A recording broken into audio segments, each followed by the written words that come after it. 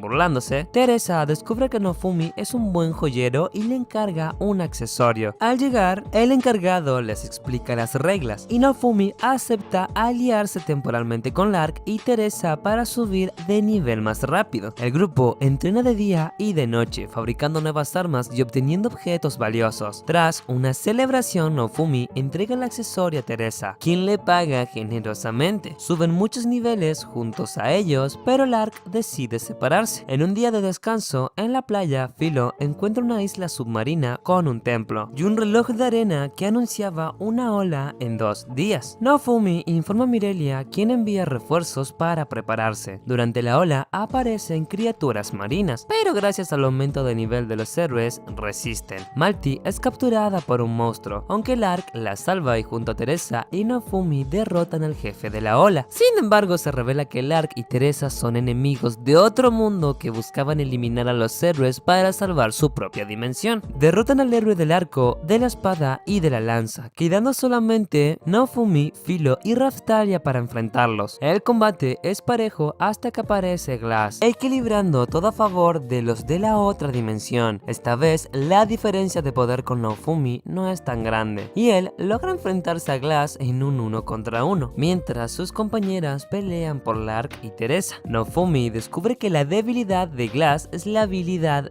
del devorador de almas, pero en lugar de mandarla con Jesús, le le exige rendirse. A pesar de las palabras de Naofumi, Glass declara que la batalla no llegará a su fin hasta que uno de los dos caiga en combate. Glass intenta atacar nuevamente al protagonista, quien responde utilizando una vez más el escudo para protegerse. Naofumi le ruega que se detenga, advirtiéndole que si continúa forzando la lucha, ella acabará perdiendo la vida. Sin embargo, la situación cambia cuando Glass recibe de manos de su aliada una poción que le restaura parte de sus energías, lo que le permite lanzar un contraataque contra Naofumi, a pesar de la defensa que le otorga el escudo de Devorador de Almas. Ante la amenaza, Naofumi se ve tentado a recurrir a la fuerza del escudo maldito, pero antes de que pueda hacerlo, Risha, miembro del grupo de Itsuki, irrumpe en el campo de batalla y libera varios barriles de licor sobre Glass. Naofumi aprovecha rápidamente la oportunidad y emplea el alcohol como recurso, logrando que la mujer de los abanicos se vea debilitada por los efectos del licor. Esto obliga a que sus compañeras, Lark y Teresa, tomen la decisión de retirarse junto a ella, ya que el tiempo adicional de la ola había concluido, lo que provoca el regreso inmediato del grupo enemigo a su propio mundo. Concluido el enfrentamiento, Naofumi opta por descansar algunos días en Kalmira. Allí ve a Risha, quien le revela que fue expulsada injustamente del grupo de Itsuki a causa de un error que en realidad no había tenido. Comprendiendo su dolorosa situación, el héroe le ofrece un lugar a su lado e invita a que se una oficialmente a su equipo. La joven, conmovida, acepta la propuesta llena de felicidad, y tiempo después, Naofumi va con Mirelia, quien le pregunta qué tipo de recompensa desea de recibir por haber protegido a todos durante la ola. El protagonista responde solicitando convertirse en el gobernador del pueblo natal de Raftalia. Gracias a ese nombramiento, obtiene los recursos y la autoridad para comenzar la reconstrucción del lugar, tarea en la que le ayudan tanto los habitantes como varios de sus amigos. Durante el proceso, Raftalia le expresa su agradecimiento por todo lo que estaba haciendo por su gente. Luego de todo esto, se dan un besito y aparecen las demás para así terminar este anime.